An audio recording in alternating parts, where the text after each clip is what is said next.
It is Marc Montoya, the head coach and the owner of the famed Factory X gym in Colorado, who, Mark, I'm just going to say it, coming off a pretty fantastic weekend, right? Going 2-0 in the UFC. You had Jonathan Martinez, Chris Gutierrez, both picking up not just wins, but impressive victories. So I got to ask, man, I mean, just how happy were you with those two guys' performance and the results they got? Well, I'm super proud. I mean, anytime you have a week like that, you got to remember I was there for Contender Series that week as well with MarQuel Medros, who had a knee knockout finish on Tuesday, and then of course Jonathan and Chris fought that Saturday, and so spending the week there in Vegas and to see those three guys have the performances that they had is just incredible. I mean, it makes me super proud, and both those guys, Chris and Jonathan, to see them both in the top 15 right now. 6 years ago, I started training those guys, maybe 7, and they are just knuckleheads, and to see how far they've come is amazing. And so Markel is another one. He's a kid. He's a day one Factory X kid who started as a teenager, and 6 years later he's doing something as special as he did on Contender Series. So I'm just proud, man. It's I've had weeks where they don't go that way, and so I've been around long enough to just realize that winning is so hard, and you got to really enjoy it, especially at that level. It's not easy to do. It's not easy to do with those kind of performances either, especially when you go like a three-peat like we did just this following week. It's incredible, man. Yeah, you really can't take it for granted, man. I don't think people realize sometimes how hard it is to pick up victories, especially in the UFC, man. It's the highest level. So let me ask you, I spoke to Adrian Yanez ahead of the fight, and he had talked to me about how he kind of became friends with Jonathan at International Fight Week and loved the guy. He met you, and he liked you, and you guys had a nice exchanges. And then, of course, they have to fight. That's what a nice guy Jonathan is. I don't know. Was it awkward for him? Did he have any issues in the preparation or the fight itself? The only time it was ever even discussed was when it first got announced. I mean, and I completely get it. Those guys bonded, and they had the opportunity to hang out with each other and talk about their families and fighting, and their roads have been similar, and so I get it. The only time ever it was discussed between Jonathan and I was when we got offered the fight, and he's like, dang, I really like that guy. He's like, but at the end of the day, I think on Giannis' side and Jonathan's side, it's a job. That's a job they have to do, and they had to put that aside. And if we didn't do that to him, he was trying to do that to us. And so, but there was a lot of respect for him and his camp and family, even after the fight. And made sure that when we saw him in the back at the Apex, that went up and just told him, he's still a great fighter, and that this is not the end at all. This is still just the beginning, and those kind of things. And so, but a lot of respect there, and it is unfortunate that you got to do that to a guy you like.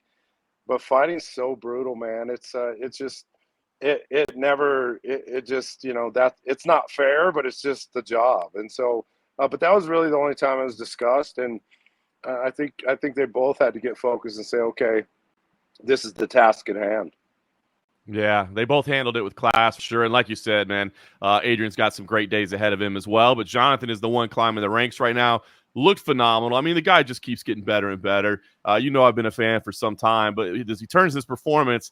And then in his post-fight interview, he's like, maybe Merab Dvalishvili might be a good fight. I mean, first of all, nobody calls that guy out, so that was amazing. Second of all, Jonathan just doesn't talk very much at all. And so, he's so notoriously shy. For him to go out there and say it, I thought it was great. I mean, he's getting the spotlight. Is he starting to get any more comfortable at all with doing interviews and having to be out in front of the camera? Well, are you going to interview him? Did he say yes, or is he still hiding in Texas somewhere right now? I think he's still hiding right now. Well, I'll tell you what's funny, and I mean, I meant this as funny, but I also meant this as truth. Is I said to Jonathan, I don't know what's more impressive to me, that performance you had tonight, or the fact that your interviewing skills are just getting so much better. When Right? we first got him, he literally was talk like that with his hand over his mouth in a full-on interview pre or post fight. And I was like, bro, yes, your fighting matters, but this is some entertainment too. And to be honest with you, he's one of the funniest dudes when you get to know, like in Factory X, that kid is hilarious. And so, and now it's taken him some years to let that out, but he's a funny kid. He's got a really good sense of humor, and he likes to get down and get serious, but he likes to have fun too. And so I'm like, man, let people see what we see, because your personality is amazing. So yeah, he's, from what he was, he's done a phenomenal job. And the thing about his call out is, Jonathan's never shied away from a tough fight. I mean, he's been down to fight any of these guys. And his goal, of course, like all of our guys' goal, is to go fight for a world title. I mean, one of his teammates and one of my fighters is Brandon Royval. We're fighting for that title here in December. And all the guys are looking around going, man, what's cool is when you get that kind of shot, we've had that before, but when you get that kind of shot, you look around and you're like, man, I feel like I could do this too, And so I think that's part of it, is he's just, he wants to rise up the ranks. He wants to prove his worth, and he wants to go out there and continue to, just flourish and change him and his family's life. That's awesome, man. That's awesome. All right, I want to talk about Brandon a little bit, but I wanted to follow up on Chris as well. Very impressive. Guy wins every round against a really dangerous opponent. And afterwards, he said, listen, just put me on the main card next time, man. What am I doing here on the prelims? I'm in the rankings. I'm winning big fights. I know what a nice guy Chris is as well, but it made me wonder, was he feeling a little disrespected maybe coming into the fight? Was there maybe a little chip on the shoulder getting in there? Well, number one, we were supposed to fight Montel Jackson the week before. And so Montel unfortunately got hurt. And so, the option that the UFC gave us was, hey, here's this kid that needs an opponent on this card. It's only a week later, yada, yada, yada. The thing people didn't know is that Chris really hurt his shoulder pretty bad in training camp, almost to a point where we didn't know if we were going to be able to continue to take the fight. And so we had to work through all that stuff. Then we get a new opponent, like, a week, with about a little less than a week's time, we have everything to lose in that fight. I mean, it's not like you're going to jump the ranks, and it's not like if we win, everyone's like, you should have won. And if you lose, I mean, that's a big tumble. And so there was a ton to risk, but we also have a lot of confidence in Chris. And so, the thing is I'm perplexed by the position that he fought on that card. It's perplexing to me. I mean, I don't know who sets that up, but it's perplexing to me that you got a number 15 guy at bantamweight, and he was the second fight of the night on the prelims. I was like, what do you? I mean, just 2 fights ago, we were in Madison Square Garden fighting Frankie Edgar, and he showed what he was about. And Pedro Munoz, yes, we dropped onto him, but Pedro's a freaking legend. So it's not like we just went out there and shit the bed with just some random guy.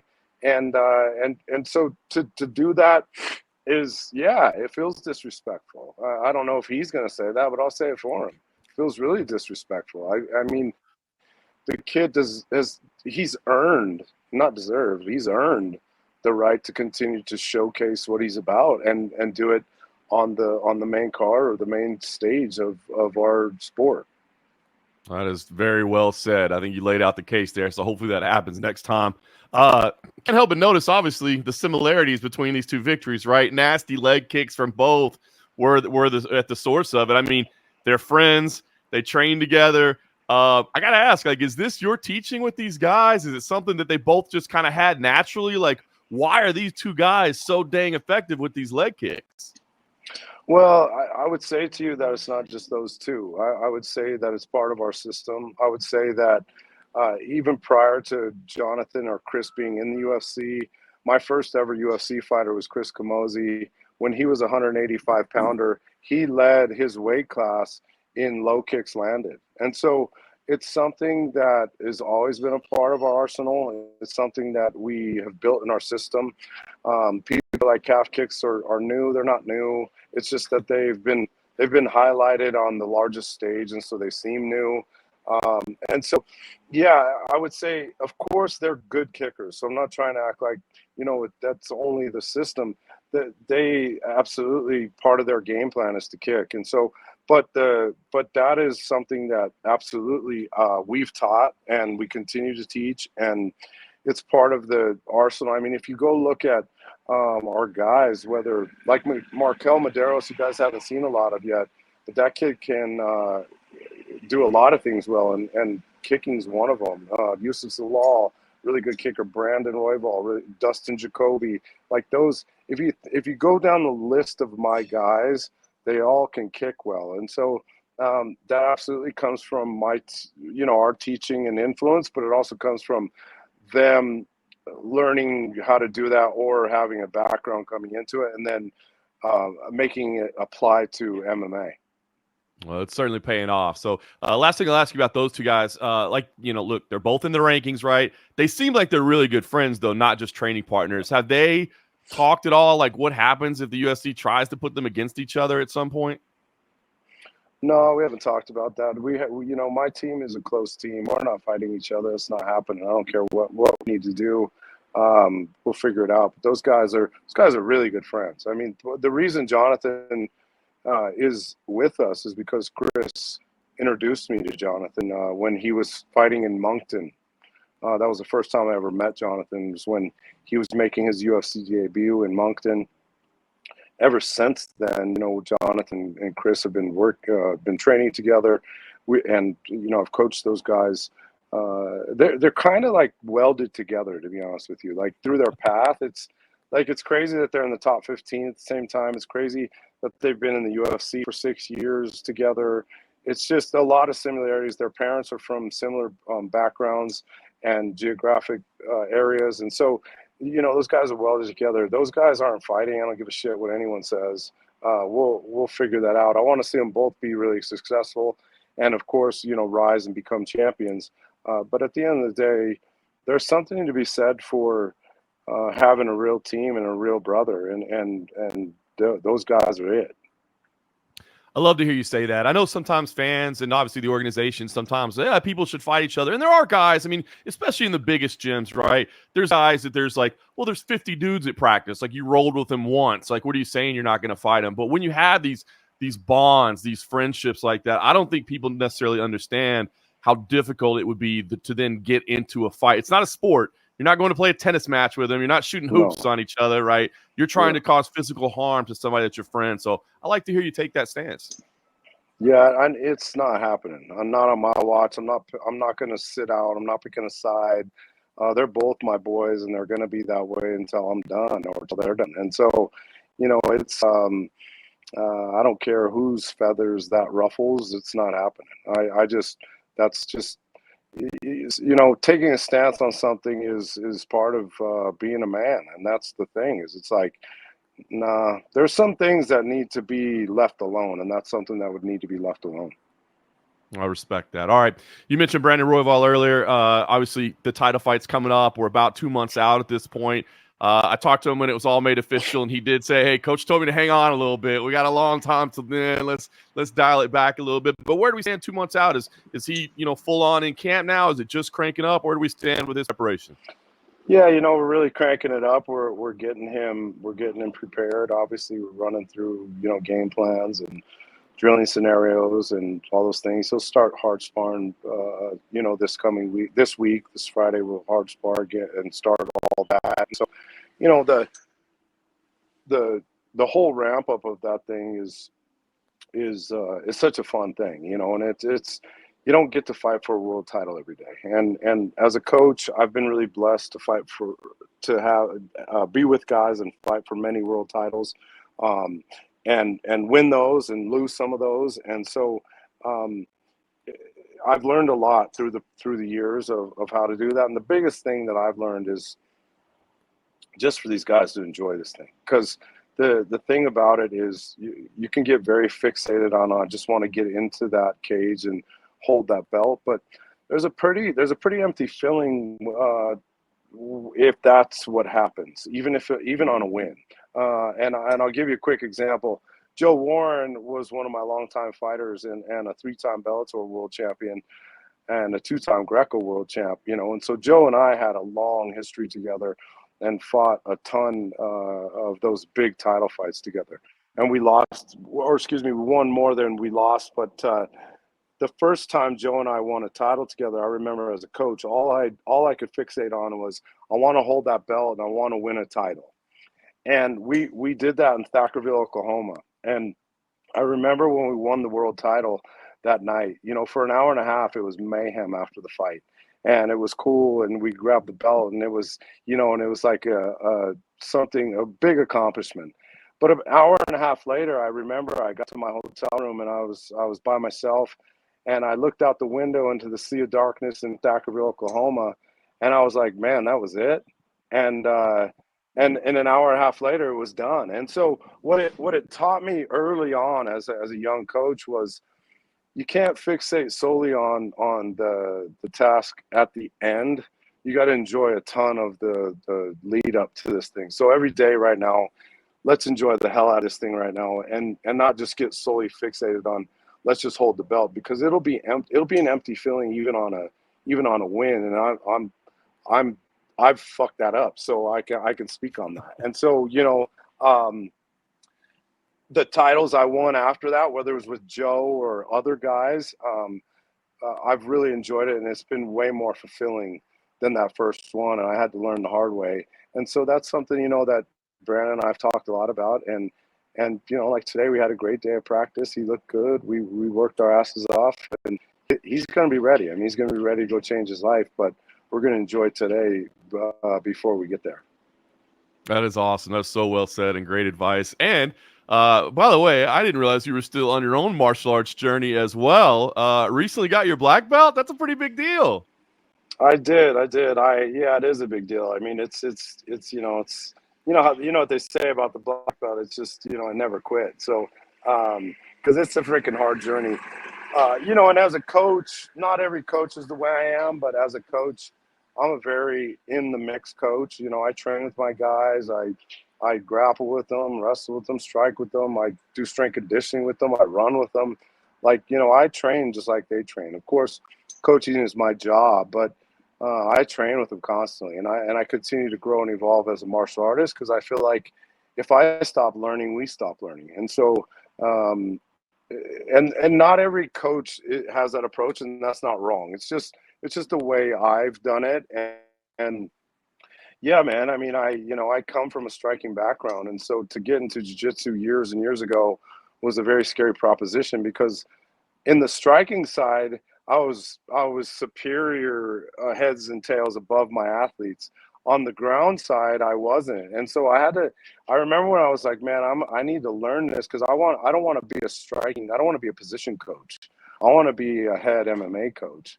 And I remember my ego took a hit, because I was fighting with myself, saying, but if I get on the ground with them and they kick my ass, are they going to not have the same respect they have for me, knowing that I don't have that same skill set as they? And to be honest, it was the opposite. They actually gained way more respect for me, to be like, man, you're really digging into the trenches here and wanting to learn. And so, you know, and this is years and years ago, but over the years, you know, it's paid massive dividends, not only as a martial artist and respect for my guys, but as a head coach. You know, I understand what it feels like to be in those positions, and can coach well out of those, because I'm able to do it and have done it, or continue to watch them do it. That is awesome, man. I love seeing it's so crazy, right? Because when you talk to martial artists, I mean, like winning the title, you know, winning a UFC title, for instance, a world title in any major organization is a big deal, right? But when they get their Brazilian Jiu-Jitsu black belt, it's almost like an even bigger deal. You know what I mean? It's like bigger than a world title. It's so crazy how that does that. So I guess it was similar for you. Yeah, for sure. I mean, there's just so many years that go into, and so much failure too, and going into getting that. And when you get it, you're like, man, I'm not worthy of that. And then it's just one of the things that makes me sad about when people get a black belt, though, is a lot of times they stop training. Mm-hmm. And I mean, it's almost like the journey just begun, to be honest, because you have all the tools in your arsenal now, and now actually jiu-jitsu is fun. Like, I mean, I'm not saying you still don't get beat or it's not hard, but the thing about it is now you actually have a good toolbox of tools. Whereas when you're a white belt, you don't have shit, man. You're just sitting there surviving and praying that you don't die, and so at least you have some tools now. So it always makes me sad when I see guys get their black belt and then they fall off training. It's kind of the beginning of the journey, to be honest with you. That's a great message as well, man. Really good. Well, listen, Mark, taking a lot of your time. I don't want to take too much more. I just got to ask. I mean, obviously, look, Factory X is becoming a super team, man. I mean, you guys are racking up the fighters and building the squad out, the up-and-comers. So I guess we know we got a world title fight coming up. We know we got some guys climbing the rankings, but what's next? What do we need to pay attention to in the world of Marc Montoya, the world of Factory X? What's on the radar that we need to be keeping an eye on?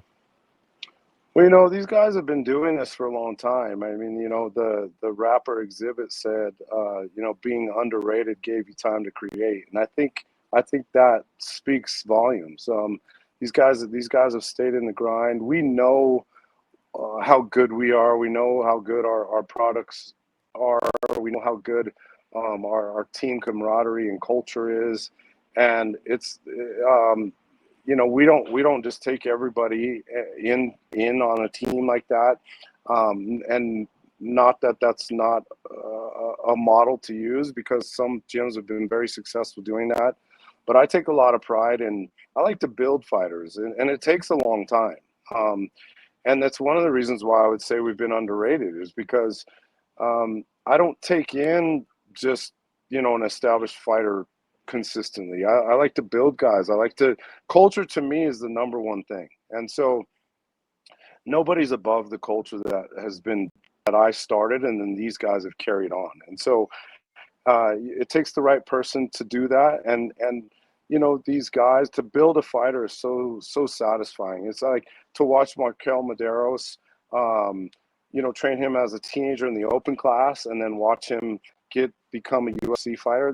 I mean, the satisfaction of that, that's a memory I'll never forget. To Brandon Royval, you're talking about him. I've trained him since he was 15. He used to ride his bicycle to the gym. I mean, he's 30 now. So, for 15 years, we've been grinding and we've been talking about this dream. And so, to build that, and that kid didn't just get good overnight. We didn't just get good overnight. We've been doing this thing. It's just, these guys are now busting past the top 20, and they're getting to showcase what we've already known. And man, I can't tell you how proud that makes me. It makes me so proud. It's so fulfilling. And these guys have amazing camaraderie and culture. And man, with all that right there, like it's priceless. And so, the up and coming kids we have several kids on the cusp right now, like Jacoby Jones, Luis Gurel, Arian Young. Like you have these kids that are just right on the cusp. They're sitting ready to jump off into this next level as well. But like I said about Chris and Jonathan, it's taken 6 years in the UFC for people to be like, those two kids are really good, and so and they've had to fight everybody and win way more than they've lost. Jonathan's on a crazy fight streak right now, win streak. Chris, up until the Munoz fight, hadn't lost in 7 years. And so, those are things, like I said, just being underrated continues to give us time to create, and it's fine. I mean, I think Deion Sanders said it best too when he was talking about his team. This is my 4th generation of fighters that I've trained. They're young. And so if you're getting us, have a smile now, because it's not going to last long. These kids are young, and they're figuring this thing out. As they become more vets, like Dustin Jacoby or Anthony Smith, like those type guys, Vince Pichel, like those guys, look out, because those kids are that next generation, and they've watched these generations learn this thing and do this thing, and they now believe they can do it. And so, that's kind of the synopsis on what it's about and what we're about at Factory X. I love it. There's nothing like putting 20 years in to be an overnight sensation. Right? Funny how that works. I know. They're like, damn, coach, she's doing a great job. I'm like, bro, I've been doing this thing since 1998. You know, so yeah, it's crazy. It's crazy, but it's fine. I mean, that's how everything is. You know how it goes. That's it, man. Awesome, Mark. Well, listen, I appreciate you taking the time, man. Congratulations on the success of this past week, obviously, and much success still to come, man. We'll certainly pay attention, and we'll have to catch up again in the future. I appreciate you, brother. Thank you for having me. You're killing it, man. I love seeing you. You always got that blue shirt on. I mean, you know how it goes. Keep it rock. You got black on today. What's wrong with you, bro? We got to save the blue for game day. You know what I mean? We're still in the interview today, you know? My bad. I love it. I love it. Well, thank you, brother. Awesome, I appreciate you. Thank you for your time, man.